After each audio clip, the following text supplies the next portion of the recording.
So hello and welcome. This is the third webinar in our five-part webinar series for the Israel Ride. My name is Sam Shower. I'm the communications manager for the ride, and I will be joined by Jesse Karsif, my colleague at Hazon, the operations manager. And we'll be talking today about fundraising, specifically how to make an ask, who to ask, and what to ask when you're talking to potential donors about the Israel Ride. So we really like to have this webinar series every year, so not only to answer your questions, but also to help everyone kind of come together as a community prior to the ride and feel comfortable with both the physical and also the financial challenge of the experience. Excuse me, my nose is a little itchy. As I said, this is the third part in our five-part webinar series, putting the fun in fundraising. Part of my duties as communications manager for the Israel Ride is I'm also the primary fundraising support for all the riders. So if any of you have any questions after this webinar, feel free to reach out to me directly. You'll get my contact information at the end if you don't already have it. And I'm more than happy to speak with you just about really anything fundraising related or otherwise. So we'll start today by getting to know the organizations a little bit. And then, as I said, moving on to kind of the bulk of our presentation, which is who, how, and what to ask. And then we'll talk a little bit about some of the fundraising resources we have available to you. And as I said, you can always reach out to me if you have other questions or want to know where something might be located, etc. Great. So a central part of fundraising is knowing, obviously, where the money is going and how to communicate that to your various audiences. So this part of the presentation will be delving in a bit further into what both the Arava Institute and Hazon do, the two beneficiaries of the Israel Ride.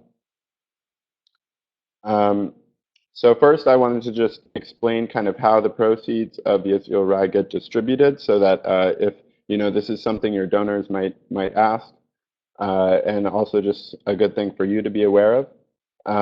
Of our standard $3,600 fundraising goal, roughly half of that money goes towards direct costs of the ride, while the other 50% and any money above our goal goes to proceeds to the beneficiaries. So of those proceeds, about 70% go to the Arava Institute, while 30% stay in the US and go to Hazon. So I'm going to talk a little bit about the Arava Institute, and then my colleague Jesse at Hazon will share a little bit about Hazon. But the Arava Institute is a specialized academic institution which brings together Israelis, Jordanians, and international students to live and study together. And so in doing so, they equip the next generation of environmental leaders with conflict mitigation skills and environmental knowledge needed to cooperatively solve transboundary and cross-border environmental challenges, both in their local region in the Middle East and also in the global world at large. The Arava Institute itself is, the Arava Institute itself exists to ensure that these environmental challenges are catalysts for dialogue and cooperation and trust in the region rather than contributing to cycles of violence. So the Arava Institute itself was founded in 1996, and it currently has over 800 alumni living around the world.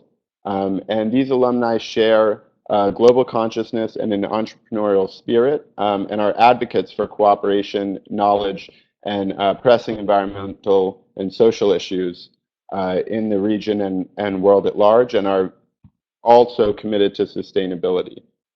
So the work of the Institute includes an environmental program, and it just recently hosted the largest semester of students to date, both in its graduate and undergraduate programs. And it also has 5 research and development centers, which focus on sustainable agriculture and development, transboundary water management, renewable energy, and ecology. So how does the Israel Ride fit into this picture? Well, about a third of the Arava Institute's total annual fundraising goals and all the money that you raise go directly to scholarship funds from the Israel Ride. And each year, the Israel Ride proceeds provide between 15 and 20 scholarships for Middle Eastern students to attend and study at the Arava Institute, which otherwise would not have been able to have that opportunity. So by coming on the ride, by raising this money, by having your donors support you, you really are directly contributing to a cause on the ground in the Middle East, and you really are making a difference in these students' lives because they wouldn't be able to come otherwise. So if you have any other questions about the Arava Institute, obviously feel free to reach out to me. Check out our website, arava.org. But now I'm going to pass it over to Jesse, who's going to tell you a little bit about Hazon. And let's see if we can get Jesse on the line.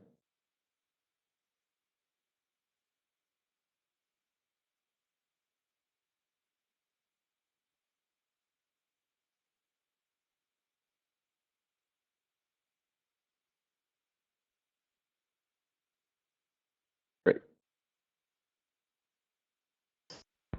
Hi, hopefully everyone can hear me.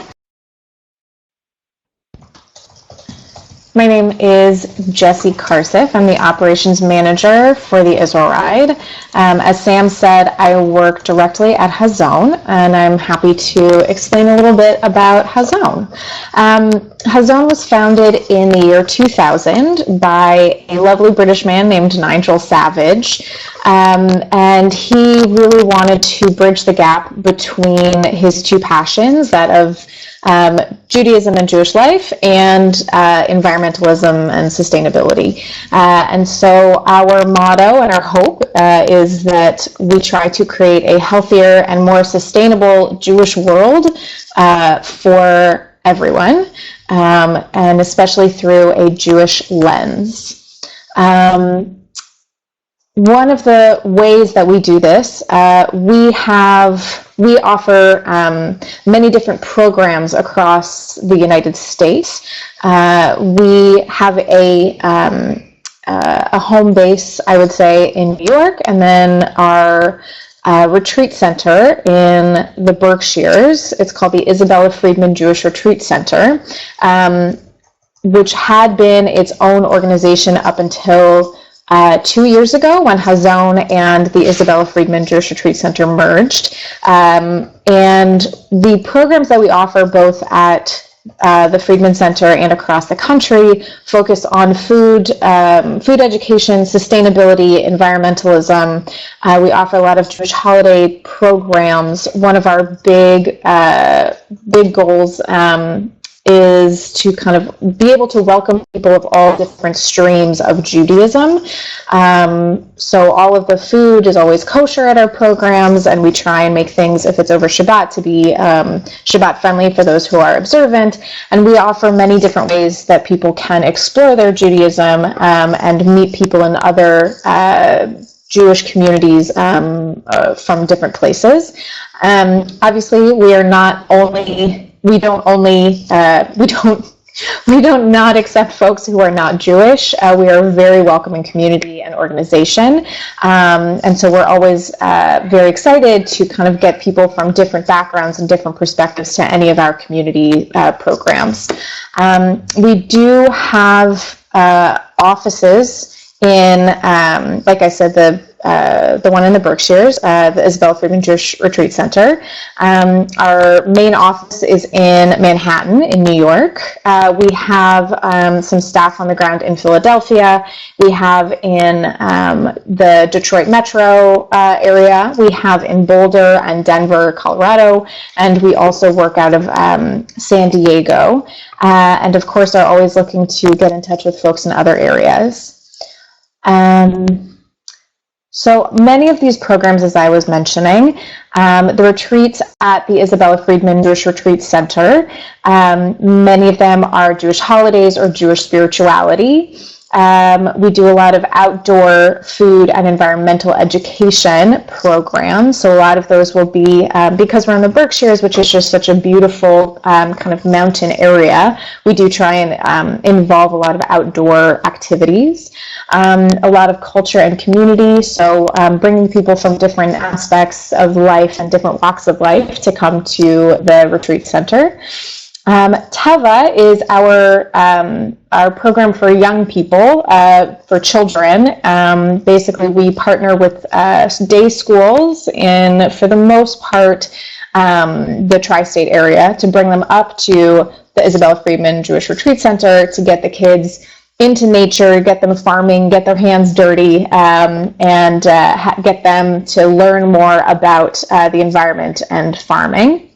Adama is our 3-month leadership training program. That's generally for folks in their 20s, and they come and work seasonally at the Freedman Center, also working on community building, on kind of interconnectivity, really figuring out kind of who they are, all while, again, getting their hands dirty, kind of jumping in full throttle into learning about the environment and farming. And the other two bullet points on the slide in front of you, curriculum and other educational materials. We offer a lot of curriculum for schools to help teachers teach their kids more about the intersection of Judaism and agriculture. And we have the largest faith-based CSA network in America. CSA, for those who don't know, is Community Supported Agriculture. And what we do is we get in touch with synagogues and other Jewish communities to get them directly purchasing from local farmers. So we try and cut out the middleman, and we really support that kind of group purchasing power of the local communities. So this is kind of an overview of Hazon's programs. And I think that was it for Hazon. Any more questions? Obviously, please contact me or Mary, my colleague. You can see more on our website, hazon.org. We do a lot of things during the year, and we'd love to see any or all of you come join us for any of the programs, and you can see more on the calendar on the Hazon website. Okay, thanks so much. Back to you, Sam. Great. Thank you so much, Jesse. As we said, if you have any questions about either organization, check out our websites respectively, arava.org and hazon.org. And from there, obviously, you can always reach out to myself or Jesse or any other staff at the Institute here at Friends of the Arava Institute or at Hazon. So with that aside, we're now going to dig into kind of the meat of this presentation, which is the who, how, and what of fundraising. So we're going to start by getting into who to ask and how to get organized. So my recommendation is before you get into anything, once you've watched our previous webinar about familiarizing yourself with Convio and the fundraising system and resources we offer, is to sit down and make a list of all of your potential networks. Be sure to include your friends, family, employers, colleagues, any religious communities you might be a part of, clubs or other committees and associations, and anything else you can think of. And after you've made the list, group individuals in those lists by the means by which you think they would be best to contact them. So are they active on social media, or do they respond to your emails? Maybe you would sit down and have coffee with them, or maybe you're on a group listserv, which you can easily reach out to everyone on. So once you've figured out kind of your list and who you can ask and how you can get to them, what most people want to know is how do I make the ask? Um, and really, the first answer is that there's no right way to go about this. Emails, letters, phone calls, meeting in person, all of these are viable and effective ways to go about asking for donations. And even more creative approaches are often even more effective than any of the traditional methods. But I've outlined here a list of kind of some general recommendations we have about ways, both creative and more traditional, that you can send out solicitations. So in our last webinar, we mostly talked about emails and a little bit about letters and calling. But beyond that, there's a lot of different ways that you can solicit donations, whether it's holding a special event. If you have a milestone or a birthday, something coming up, you can always request that people give donations as opposed to giving you a gift. Um, we always advise posting on social media, especially Facebook, if you're active about your ride regularly. You can link to the Israel Ride page, share one of our posts, and then put your own message above it. You can copy your personal page link, which you would have customized after our last webinar, which you can get in the Participant Center. And once you post that to Facebook, it will automatically create a link and a little photo for people to click on to get to your donation page. And then also more traditional advertising is always great if you live in maybe a neighborhood or even a community housing, and you can post on in common areas on bulletin boards or even hand out flyers at local businesses, that sort of thing. A lot of times people will just kind of pick it up, see what you're doing, and if it resonates with them, they might give you a small donation. So I'm going to dig a little bit deeper into kind of the different types of more traditional direct asks that you can make, and talk a little bit about some of the pros and cons with each strategy. So emails are always great. We offer our own email system, which you can upload your contacts into and make solicitations through. And with an email, you can include live links and photos that direct people to the Israel Ride site and directly to your donation page. The only issue is that, as everyone knows, our inboxes can get overloaded, and not everyone takes the time to read emails, and they're often considered a kind of disposable means of communication. So keeping that in mind, we always recommend trying to avoid either sending emails on Monday mornings or Friday afternoons. Definitely try to send them when people are kind of at their computer, whether it's business hours, if you know that they're working, or if there's a time that you know they regularly check their social media or email. You can check, kind of backtrack and see when they've sent you an email recently, and kind of use that to gauge when a good time might be. Also, always try to keep emails feeling as personal as possible. Use first names, include action words in the subject lines, and whenever possible, include links or photos or links to photos. So we can talk a bit more. We spoke a bit more in our last webinar about kind of how to do all that through our system, but you can obviously always reach out to myself if you are kind of working through it and have any questions, or if you're using your own personal system and want to kind of know how to transfer it over. Next, we'll move on to letters, kind of the next step in a more personal approach. So they definitely can feel more personal than emails, receiving a handwritten letter.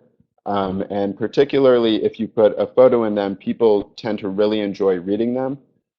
We do provide on the ride postcards, which you can send home and update friends and family about, which people love to receive. But even before the ride, if you put together a little personal letter, which you can send out to potential donors, that's often a really nice thing for someone to get. And if you do, though, make sure that you include the actual link that you want them to go to online so that they can donate to your page, or include your home address so that they can mail you a check. Because while personal letters are great, they are much more time consuming. It does cost some postage. And there's no option for kind of a live link the way you have in an email where you can just click it and be brought to the page. It requires a bit more action on the donor's part, so it also might require a bit more follow-up if you don't see a donation come in and don't hear from the donor. So again, we definitely recommend keeping letters short. One page, I wouldn't go over one page. Otherwise, it's going to be too much information for them to read. You can always follow up later, but kind of keep it short and sweet in the beginning. Be sure to include those simple action steps for them to support you and to direct people to the websites, not only of your ride, but also of the respective beneficiary organizations, so that they kind of understand a bit about where the money is going. And then lastly, we have a phone call or an in-person meeting, which is really kind of the most personal way to make a direct ask. And this will feel much more personal than either receiving an email or receiving a letter. And it's a great opportunity for your donor to really hear from you directly about why you're riding. So some of the downsides are that calling or meeting all of your potential supporters can obviously be extremely time consuming. And that's why we kind of recommend segmenting out your donors so that you're really focusing on potential major donors for people that you want to really sit down with, have a conversation with. It might be a family member or a very close friend or a mentor or colleague, and someone that might be worth, I guess, a little more investment than someone who might not have as much donor potential, who you might be more comfortable just sending an email to and maybe following up with if you don't hear back from them. So specifically with phone calls or meeting someone in person, you definitely want to come prepared with materials, and you can either bring them to meet in person, or after phone calls send them as follow-up, just to reiterate not only where the money is going, but why you're riding.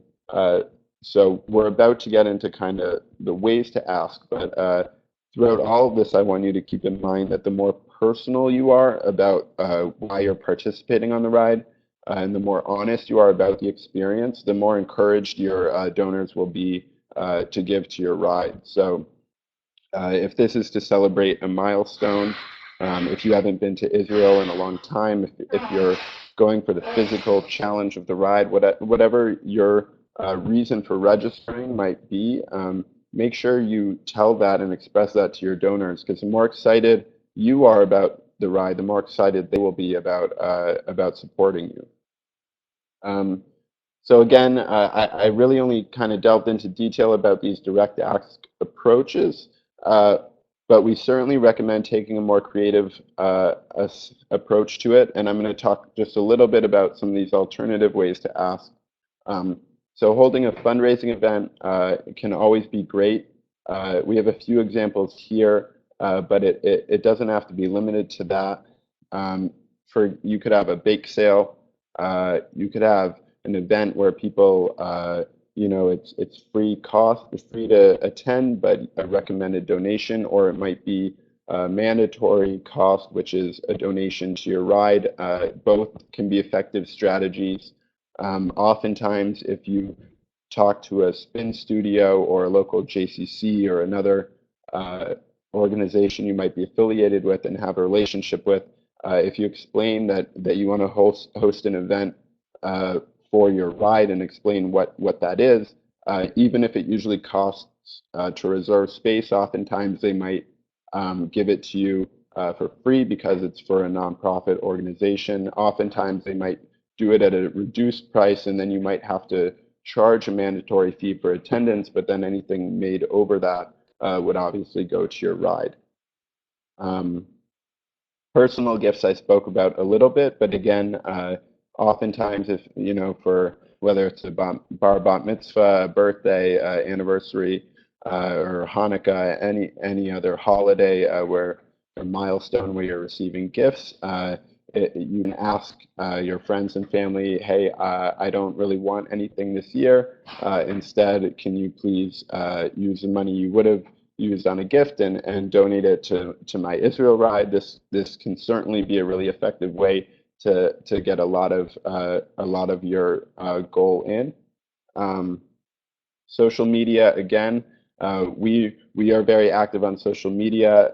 If you're active, we'll often support you, and you can support us. And the more kind of activity going on, the more your donors will see it, and the more excited they'll get about you going on the ride.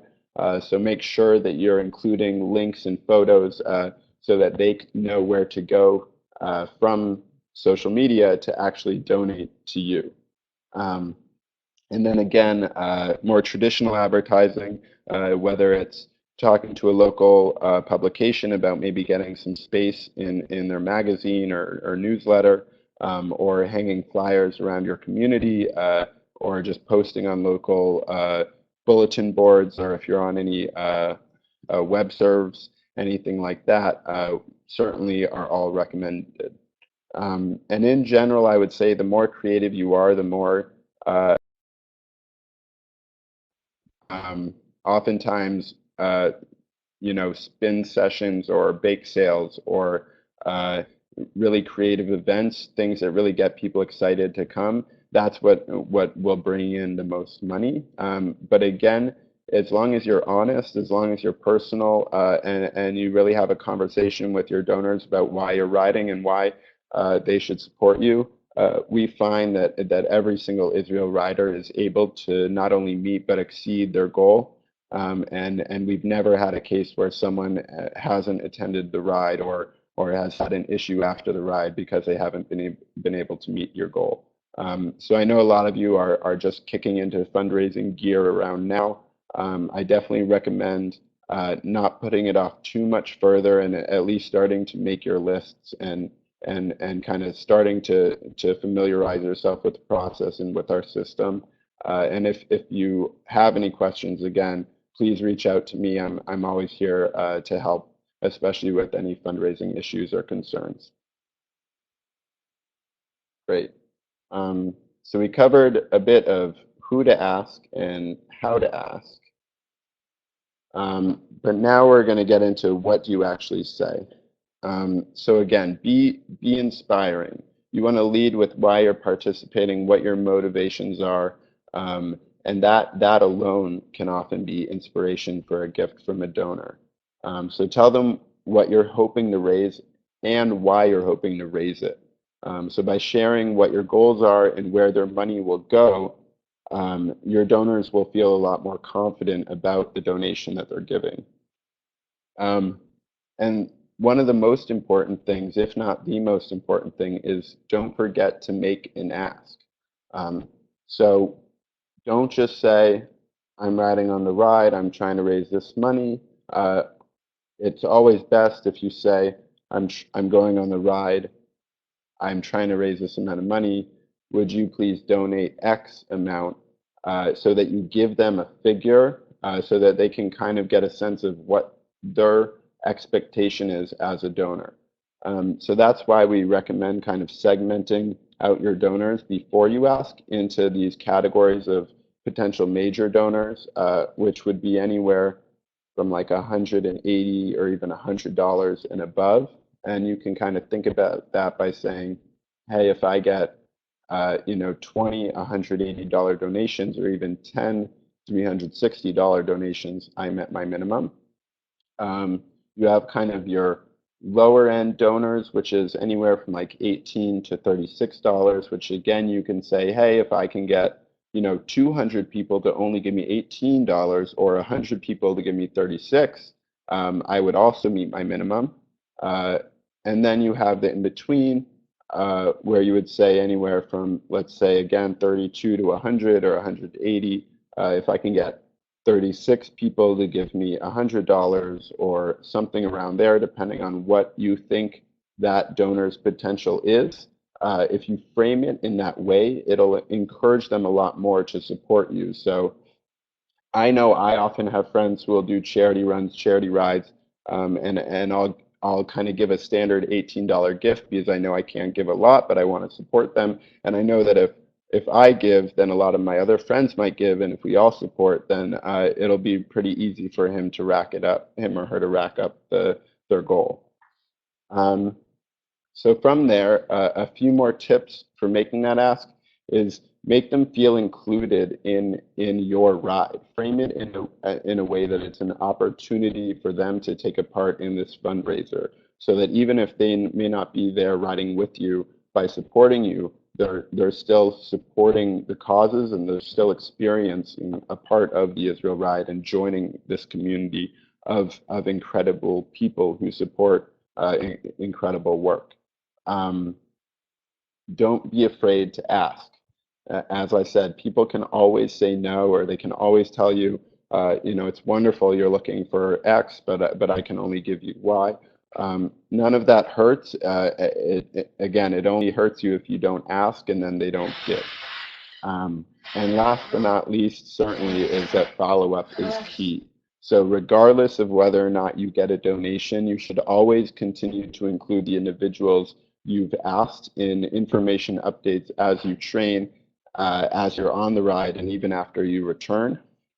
For people who did give you a donation, this will continue to help them feel included in your ride. And for those who didn't, they might still be more likely to give to your ride in the future.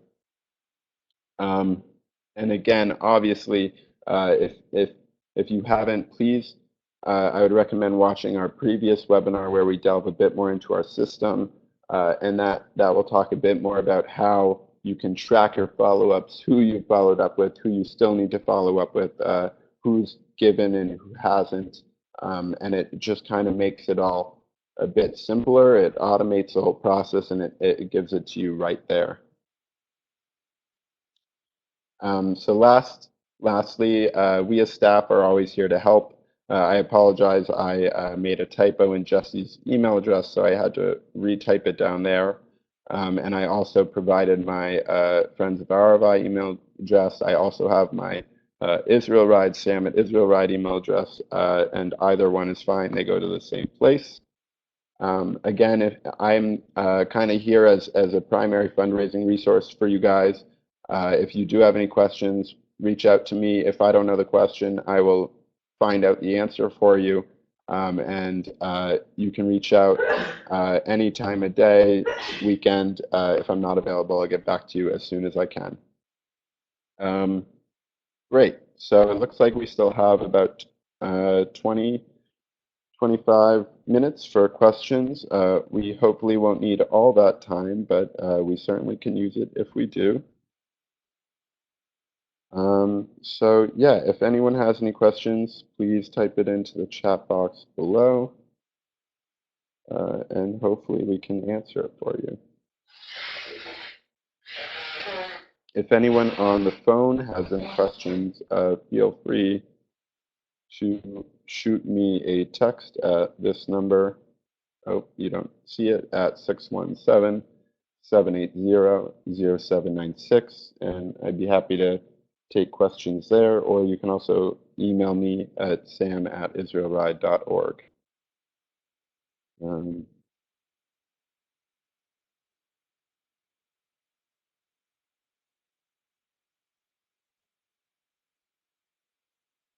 Great. Well, oh yes, thank you. That's a great question. So Ellen is asking if there are templates available for you for sending out your fundraising letters. There certainly are.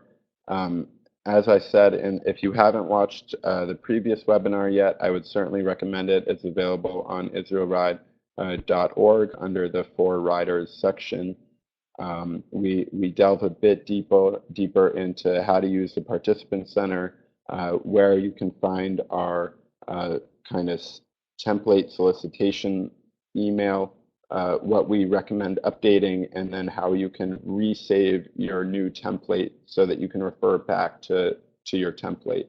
And using that system, you can kind of create various templates for various groups. If you have maybe a work group you want to email, and then a family group, and then a group at your synagogue, whatever it might be.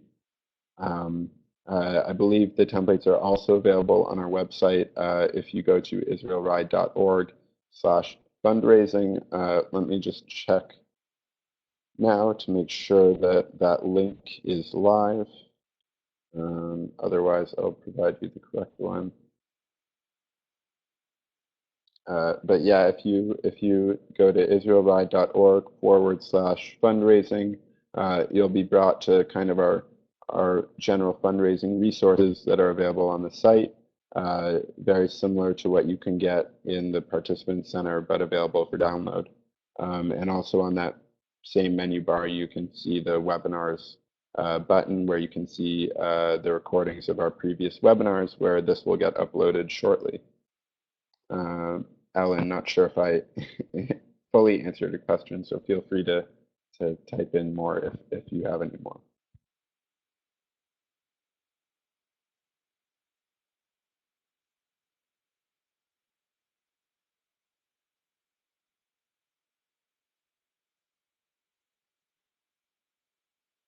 Great.